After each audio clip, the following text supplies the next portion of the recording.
3 out of 4 men will tell you they feel successful, but ask them if they feel alive and watch their faces change. There's a difference between winning at life and actually living it, and most men have forgotten what living feels like. You're not alone in this realization. Millions of men across the world are experiencing the same quiet desperation. They smile at work. They provide for their families. They show up where they're supposed to show up. But deep inside, they feel like they're slowly disappearing. This isn't about depression. This isn't about mental illness. This is about something far more subtle and far more dangerous. It's about the systematic emptying of the masculine soul in a world that has forgotten what it means to be a whole human being. What I'm about to share with you will make you uncomfortable. It will challenge everything you've been told about success, about manhood, about what it means to live a meaningful life. But if you can stay with me, if you can look honestly at what I'm presenting, you might finally understand why you feel the way you do. The truth is this: most men today are living lives of quiet conformity. They've traded their authentic selves for the promise of security and approval. And that trade is killing them from the inside out. Let me paint you a picture. You know that man who drives the expensive car to the office every day? He's got the corner office, the beautiful wife, the kids in private school. From the outside, he looks like he's winning at life. But when he's alone in his car during traffic, something happens. The mask slips. The emptiness creeps in. He feels like he's playing a role in someone else's movie. Or consider the man who spent his entire 20s and 30s climbing the corporate ladder. He sacrificed relationships, hobbies, dreams, all for the promise that success would make him feel complete. Now, he's successful by every external measure, but he can't remember the last time he felt genuinely excited about anything. He's achieved everything he thought he wanted, only to discover it was never what he actually needed. This is the modern masculine crisis.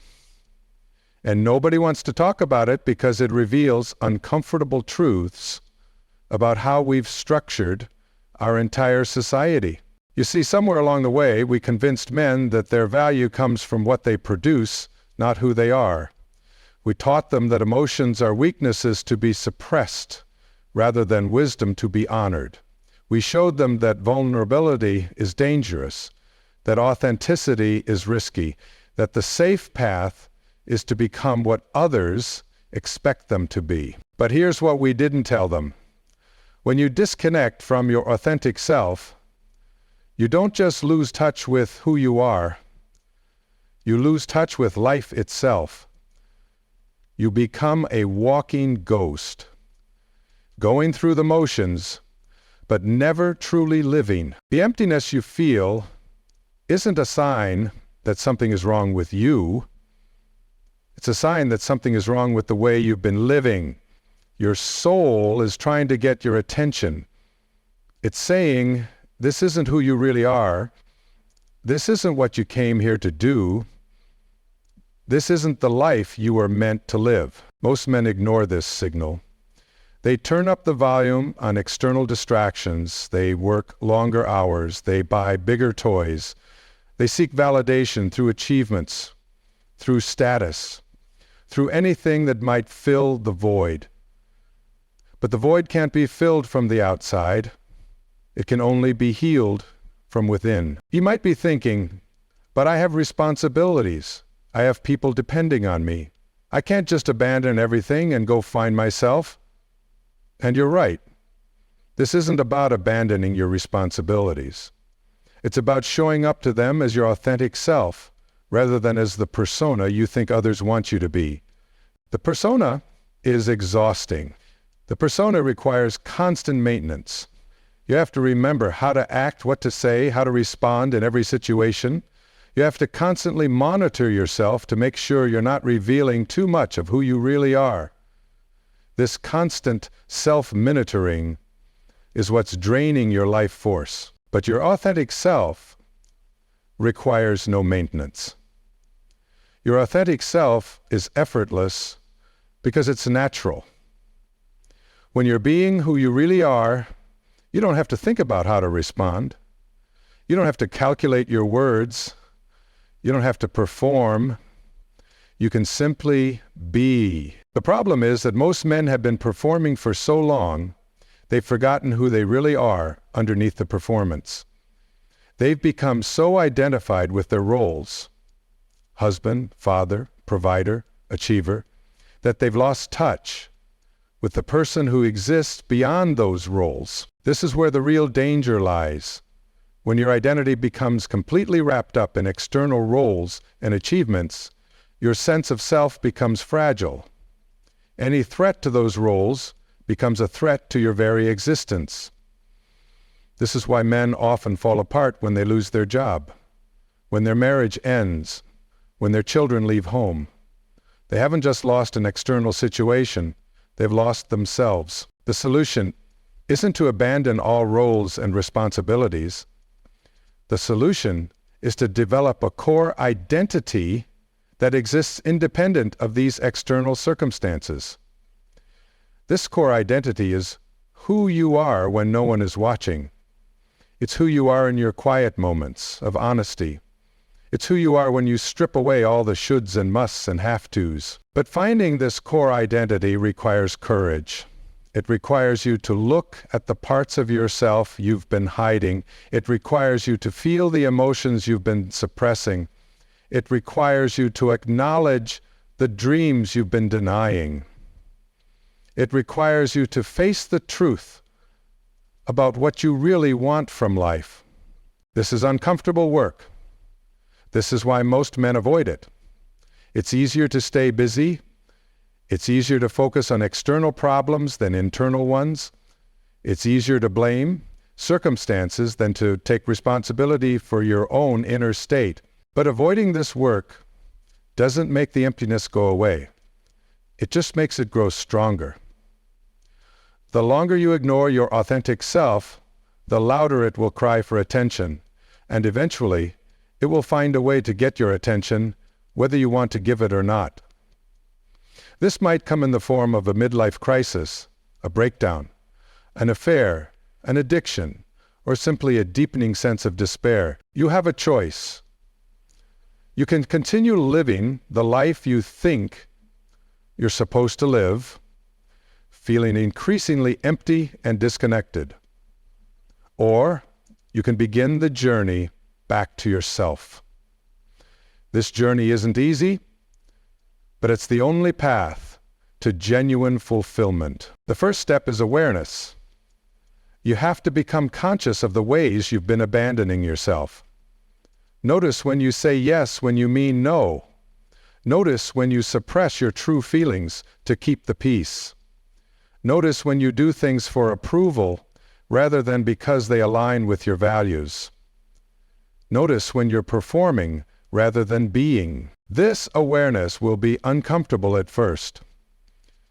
You'll start to see how much of your life has been built on the quicksand of other people's expectations. You'll realize how many decisions you've made from fear rather than love. You'll understand how much energy you've been wasting trying to be someone you're not. But this discomfort is necessary. It's the price of awakening. You can't change what you're not aware of. You can't heal what you won't acknowledge. You can't transform what you refuse to see. The second step is acceptance. You have to stop judging yourself for the choices you've made. You did the best you could with the awareness you had at the time. Most of your choices were made from a place of trying to survive, trying to belong, trying to be loved. These are natural human needs. There's nothing wrong with wanting these things, but there's a difference between meeting these needs authentically and meeting them through performance. When you perform to get love, you're not actually getting love. You're getting approval for your performance. And deep down, you know the difference.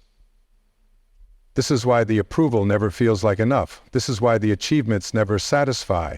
This is why the external success feels empty. Real love, real connection, real satisfaction can only come when you show up as who you really are.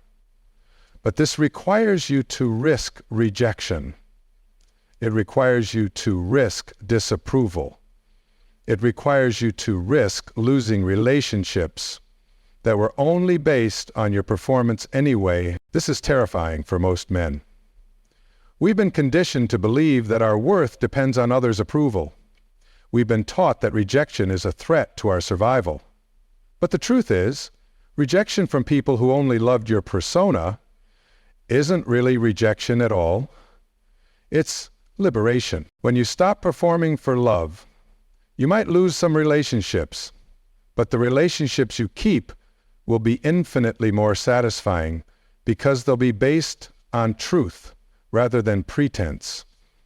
And you'll attract new relationships with people who appreciate your authenticity rather than your performance. The third step is action. Awareness and acceptance aren't enough. You have to begin making different choices. You have to start saying no to things that don't align with your authentic self, even when it's uncomfortable. You have to start saying yes to things that do align, even when they're scary. This doesn't mean you should quit your job tomorrow or abandon your family. It means you should start making small changes that honor your authentic self within the context of your current life. Maybe it means speaking up in a meeting when you usually stay quiet. Maybe it means pursuing a hobby you've always wanted to try. Maybe it means having an honest conversation with your partner about how you've been feeling. These small changes will ripple outward. As you become more authentic in small ways, you'll find the courage to be more authentic in bigger ways. As you honor your true self more consistently, you'll discover that the emptiness begins to fill with something real. Genuine aliveness. But be warned, this process isn't linear. There will be setbacks.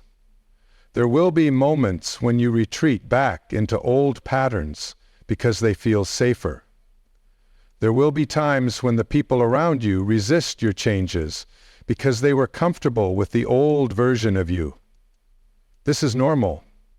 This is part of the process. The key is to be patient with yourself. Change takes time, especially deep change. You've been living one way for decades. It's going to take time to create new patterns. It's going to take time to build trust with your authentic self.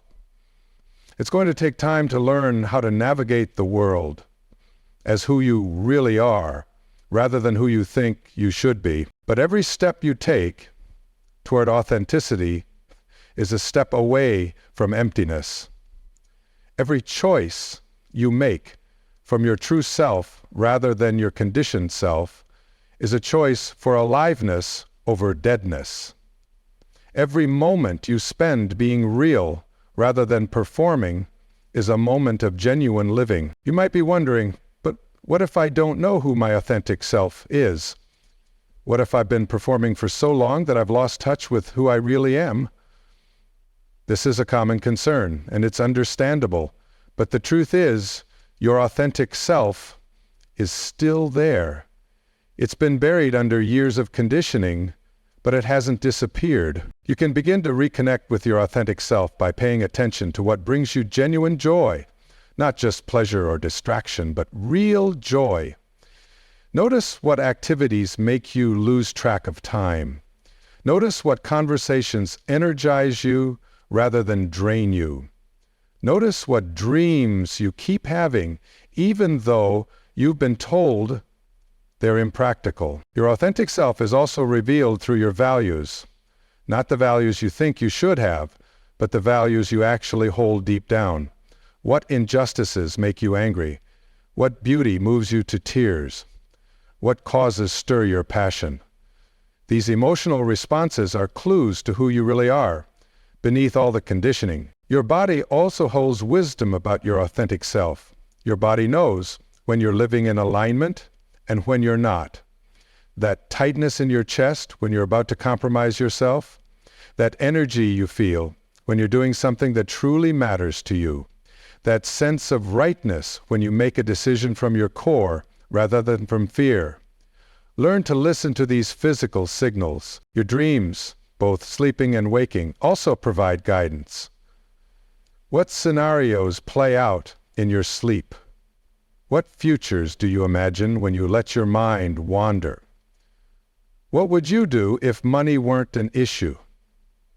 What would you pursue if you knew you couldn't fail? These fantasies aren't just escapism.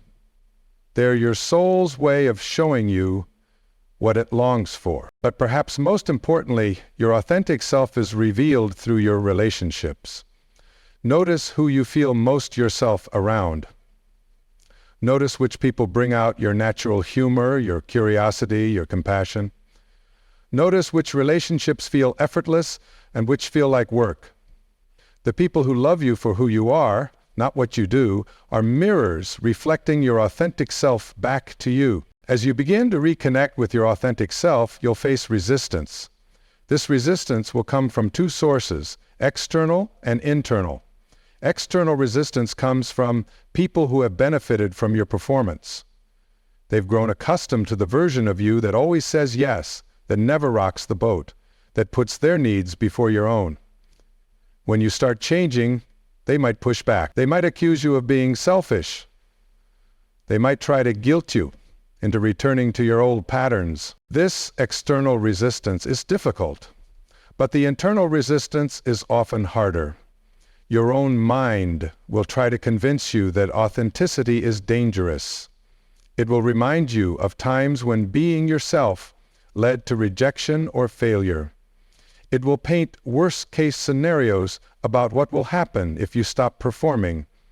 It will try to convince you that the emptiness you feel is better than the risks of being real. But this internal resistance is based on old information. It's based on survival strategies you developed when you were younger and more vulnerable. These strategies served you then, but they're not serving you now. In fact, they're preventing you from having the life you actually want. You are not the same person you were when you first learned to hide your authentic self. You have resources now that you didn't have then. You have skills, knowledge, experience, and capabilities that can help you navigate authenticity in ways that weren't possible before. The risks your mind is warning you about are largely phantoms from the past. Here's something nobody tells you about this process. The first person who will try to sabotage your authenticity is you. Your inner critic will become louder than ever. It will question every genuine impulse. It will remind you of every time vulnerability backfired. It will paint pictures of social exile and professional ruin, but this inner critic isn't trying to destroy you. It's trying to protect you using outdated software. It's running programs written when you were 5, 10, 15 years old. Back then, fitting in was literally a matter of survival. Now, it's a matter of slow death. You must learn to thank this voice for its concern, then gently override its recommendations. You must become the loving parent to your own fears that you needed when those fears were first formed. This is how you reclaim authority over your own life. The workplace becomes a fascinating laboratory for this transformation. Watch how differently you show up in meetings when you're not trying to impress anyone. Notice how your presentations change when you're sharing genuine insights rather than performing intelligence. Observe how leadership looks when it comes from service rather than ego. Your colleagues will sense something different about you before they can name it. Some will be drawn to this new energy. Others will feel threatened by it.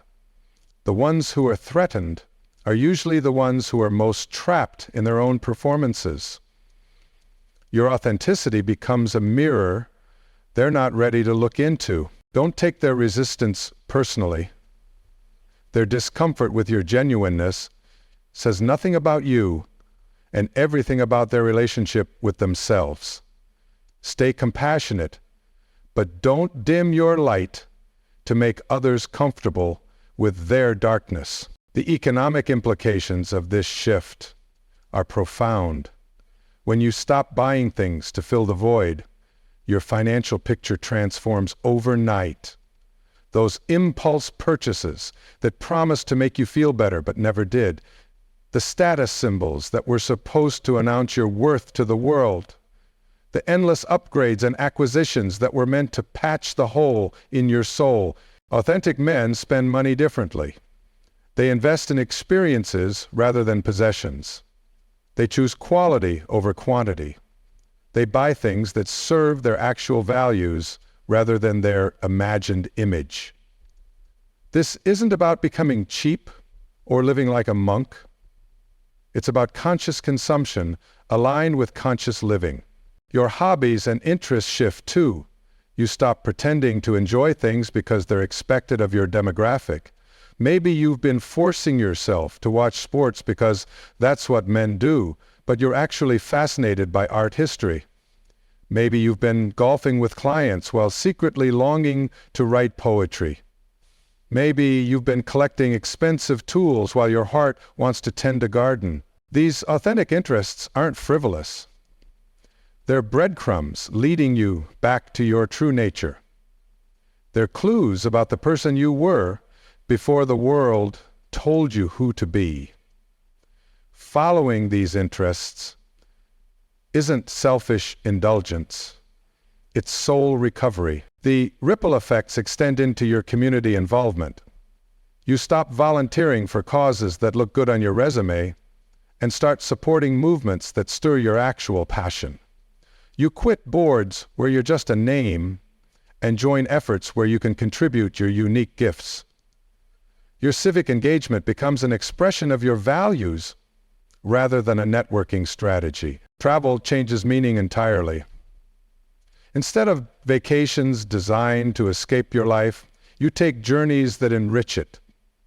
Instead of destinations chosen for their Instagram potential, you seek places that feed your soul. Instead of luxury that impresses others, you choose experiences that expand your understanding of yourself and the world. Even your entertainment choices evolve. You stop consuming media that numbs you and start choosing content that engages your mind or touches your heart. You realize you've been using distraction to avoid feeling, and now that you're ready to feel, you need different inputs. The physical spaces you inhabit begin to reflect your inner transformation. Your home stops being a showplace and becomes a sanctuary.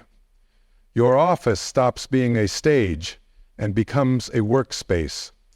Your car stops being a status symbol and becomes transportation. Everything becomes more functional, more authentic, more aligned with who you actually are. But perhaps the most surprising change is in your relationship with solitude. When you were performing, being alone was dangerous because it meant facing the gap between who you were and who you were pretending to be. Now, solitude becomes sacred. It's where you reconnect with yourself. It's where you remember what matters. It's where you plan your next authentic moves. You begin to crave quiet moments the way you once craved applause. You seek out silence the way you once sought validation. You treasure introspection the way you once treasured recognition. This isn't antisocial behavior, it's soul maintenance. The men who make this journey report something remarkable. Life becomes interesting again. Colors seem more vivid. Conversations become more engaging. Work feels more meaningful. Relationships deepen. Not because the external world has improved, but because they're finally present enough to perceive its richness. This presence is what you've been missing. When you're performing, you can't be fully present because part of your attention is always focused on managing your image. When you're authentic, All of your energy is available for actually living.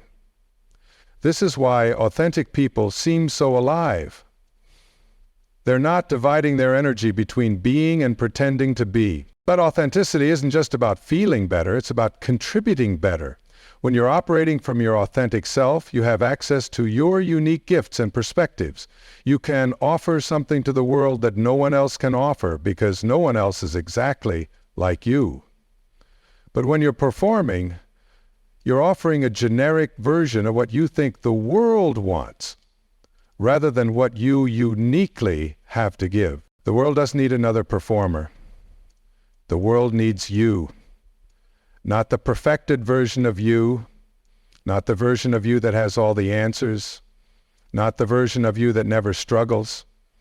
The world needs the real you, with all your imperfections and uncertainties and quirks and struggles, because your realness gives others permission to be real too. This is how authenticity becomes contagious. When one person has the courage to drop their mask, it gives others the courage to drop theirs.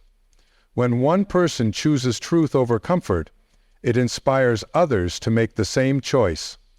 When one person decides to live from their core, rather than their conditioning, it shows others that such a life is possible. You have the power to start this ripple effect. You have the power to break the cycle of emptiness and performance that has been passed down through generations. You have the power to show the men in your life, your sons, your friends, your colleagues, that there's another way to be a man. A way that honors both strength and vulnerability, both achievement and being, both providing for others and caring for yourself. But this power can only be accessed through authenticity. It can't be accessed through performance, because performance is imitation, not creation. When you perform, you're copying someone else's version of how to be. When you're authentic, you're creating your own version. And creation is where real power lies. The journey back to yourself isn't a luxury. It's not something you can postpone until you have more time or fewer responsibilities. It's an urgent necessity. Every day you spend living someone else's version of your life is a day you can't get back. Every moment you spend performing is a moment not spent living. But here's the beautiful thing. You can begin this journey right now. Not tomorrow, not next week, not when circumstances are different. Right now. You can make one small choice that honors your authentic self. You can say one true thing. You can feel one genuine emotion. You can take one step toward the life that's actually yours. The path back to yourself doesn't require you to have it all figured out. It doesn't require you to make dramatic changes overnight. It just requires you to begin. To choose truth over comfort. To choose authenticity over approval. To choose your real life over your imagined life. This choice is available to you in every moment, in every conversation, in every decision, in every breath. The question isn't whether you have time for authenticity. The question is whether you have time for emptiness.